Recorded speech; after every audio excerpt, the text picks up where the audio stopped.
Hi everyone, my name is Bruno. I'm a software developer at Igarapé Institute.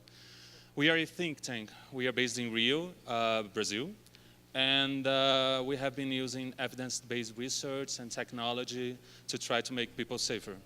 And also it's my third time here in the Build Piece, and I'm really happy, and so thank you for the opportunity. So this is something not a lot of people know.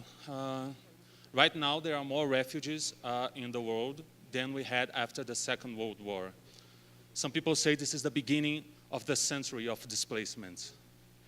As you can see, there are multiple conflicts happening all around the world, and there are 22.5 million of refugees right now. And those dots, they are just the beginning of the history. Okay, so we have refugees, but another side of the stories are internal displaced people, IDPs. There are 40 million IDPs right now in the world, and we do have a sort of general idea of this number and where they are.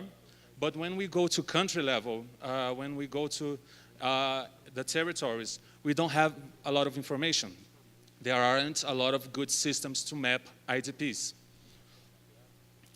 And this is a problem because we need data to study the problem and find solutions for it. And the lack of data right now is a problem. And Colombia is a good example, unfortunately. There are 50 years of conflict and 7.4 million of IDPs. The last official data was from 2016. And imagine this, if a country like Colombia, who has experience dealing with that for decades, imagine how challenging it can be for a country like Brazil. And that is why last year, our team started to work on this typology to create different types of displacement mappings. And we started this long and painful process of a lot of phone calls and a lot of meetings with governments and development banks and civil society institutions to gather all this data. And for the first time, we were able to create a baseline with displacements in Brazil, and we were actually able to plot them on a map, and we're able to know how many displaced people are and what are the reasons for that displacement. Getting this data was very, very hard. First, because this data wasn't very well structured, but also because when you present this type of information so visually like this, it kind of becomes a problem to some different type areas in the society like big companies or the elite. So yeah, this was very challenging for us.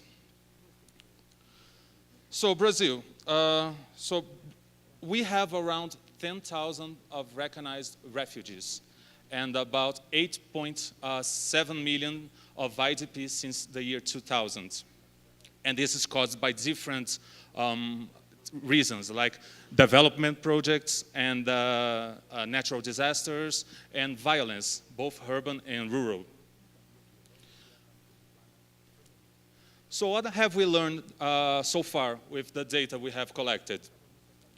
First, I'm not sure how many of you know this, but Brazil is going through this huge economical, political, and security crisis.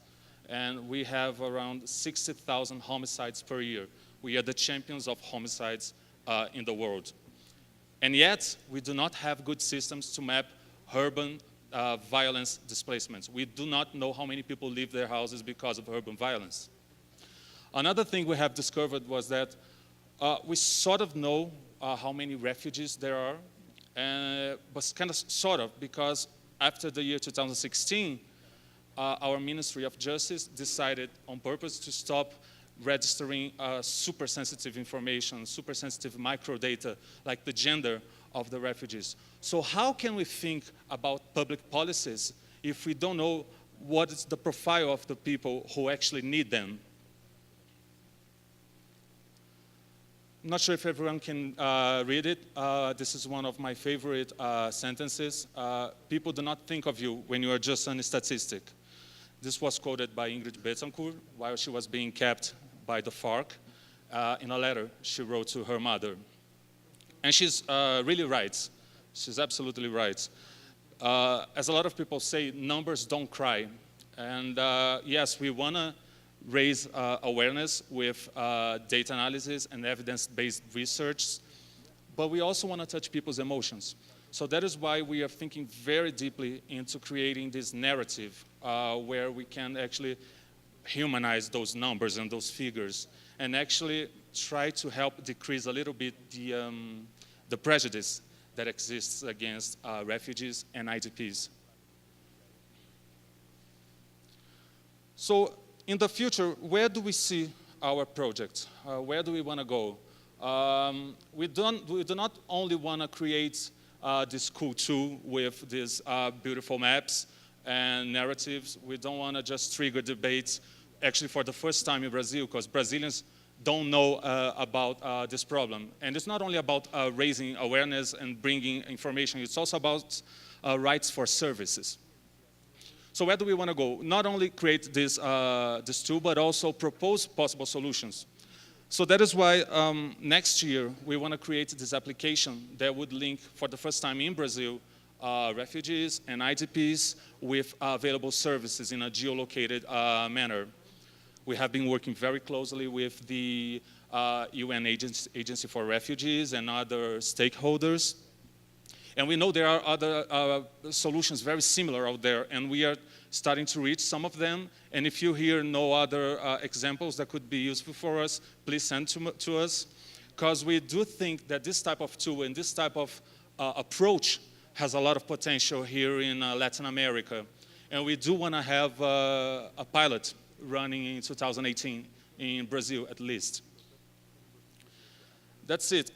If you guys want to reach out to me, this is my email. This is our website where you can see our projects. But I'll also be here for the next 3 days, so talk to all of you. Thanks. Thank you, Bruno, and thank you to all the speakers. I promised you amazing talks, and I think you got them.